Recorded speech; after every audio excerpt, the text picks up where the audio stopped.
Hello बच्चों, यहाँ प्रश्न है कि 32 सेंटीमीटर ऊंची और आधार त्रिज्या 18 वाले एक बेलनाकार बाल्टी रेत से भरी हुई है। इस बाल्टी को भूमि पर खाली किया जाता है तो इस रेत की एक शंक्वाकार ढेरी बनाई जाती है। यदि शंक्वाकार ढेरी की ऊंचाई 24 सेंटीमीटर है तो इस ढेरी की त्रिज्या और तिर्यक ऊंचाई ज्ञात कीजिए।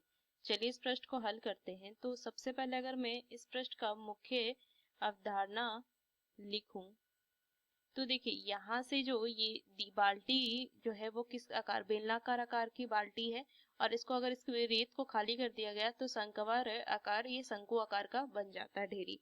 तो यहाँ से मैं लिख सकती हूँ कि इसे मुझे क्या ज्ञात करना है, त्रिज्या और तिर्यक ऊंचाई ज्ञात करनी है। तो यहाँ से अगर मैं देखूँ जो ये जो बाल्टी में जो रेत होगी वही रेत तो यहाँ से क्या की गई, खाली कर दी गई, तो दोनों का जो आयतन होगा वो तो बराबर होगा।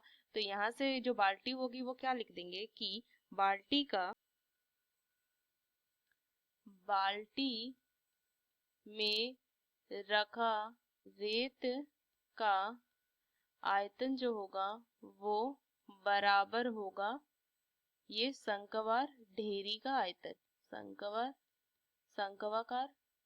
शंक्वाकार ढेरी का आयतन, ये दोनों बराबर होंगे। और यहाँ से हम लिख सकते हैं कि बाल्टी किस आकार में होगी, ये बेलनाकार में, तो ये क्या हो जाएगा, बेलन का आयतन का सूत्र लगा देंगे और यहाँ पे शंकु के आयतन का हम सूत्र लगा देंगे। तो चलिए इस प्रश्न को हल करते हैं। तो यहाँ से मैं क्या लिखूंगी कि दी हुई बेलनाकार बाल्टी, मान लेते हैं बाल्टी का के आधार की त्रिज्या जो है, आधार की त्रिज्या उसको हम बड़ी आर मान लेते हैं जो कि 18 सेंटीमीटर दी है। और यहाँ से अगर मैं देखूँ कि उसकी ऊंचाई जो है h वो दी हुई है, यहाँ से अगर ऊंचाई देखें तो h दी है 32 सेंटीमीटर। तो इसका जो आयतन हो जाएगा, यहाँ से लिखेंगे बाल्टी का आयतन, तो इसका सूत्र क्या है, ये हो जाएगा बेलन का आयतन का सूत्र होता है पाई गुना r का वर्ग गुना में h। तो यहाँ से कितना हो जाएगा 18 का वर्ग, इसको हम यहाँ से लिखेंगे पाई गुना 18 का वर्ग गुना में 32, ये भी रहने देते हैं, यह घन सेंटीमीटर में हो जाएगा। अब यहाँ से अगर मैं देखूं कि शंक्वाकार ढेरी जो है उसके, अगर मैं देखूं कि शंक्वाकार ढेरी की ऊंचाई जो दी हुई है, शंक्वाकार ढेरी की ऊंचाई जो है उसको हम छोटी h से लिखेंगे, ये दी हुई है 24 सेंटीमीटर और इसकी त्रिज्या हम मान लेते हैं, ये r मान लेते हैं, ये ज्ञात करनी है। और यहाँ से इसकी तिर्यक जो ऊंचाई है, तिर्यक ऊंचाई l मान लेते हैं, ये मुझे ज्ञात करनी है, ये और ये ज्ञात करनी है। तो चलिए इस प्रश्न को हल करते हैं। तो यहाँ से मैं क्या लिखूंगी कि प्रश्नानुसार दोनों का जो आयतन होगा वो बराबर होगा। तो यहाँ से अगर मैं लिखूं कि शंक्वाकार ढेरी का आयतन जो होगा वो क्या हो जाएगा, शंकु के आयतन के बराबर, इसका सूत्र क्या होता है 1/3 पाई r का वर्ग गुना h। तो यहाँ से मैं लिख सकती हूँ क्या कि पाई गुना 18 का वर्ग गुना में 32 इसको लिखेंगे गुना में 32 बराबर क्या हो जाएगा, ये बराबर हो जाएगा 1/3 गुना में पाई गुना में r का मान तो हमें ज्ञात करना है और ये कितना दिया हुआ है 24, ये दिया हुआ ना 24।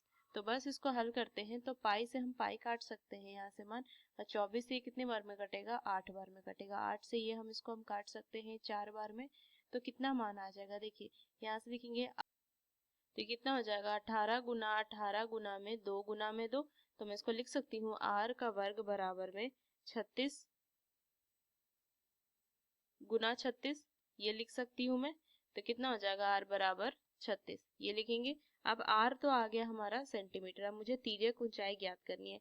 तो अगर मैं लिखूं कि शंकु के तिर्यक ऊंचाई का जो सूत्र होता है वो क्या होता है, वर्गमूल में r का वर्ग जोड़ में h का वर्ग, ये लिखते हैं ना। तो यहाँ से कितना मान हो जाएगा, वर्गमूल में 36 का वर्ग जोड़ में 24 का वर्ग, ये लिखेंगे। तो मान जो आ जाएगा l बराबर में वर्गमूल 1296 जोड़ में 576, तो l बराबर मान आ जाएगा 1872।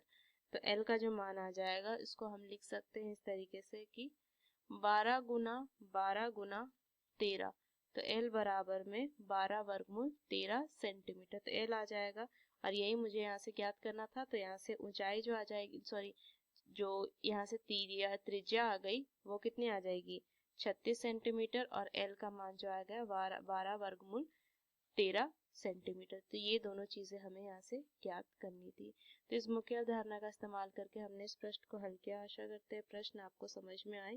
धन्यवाद।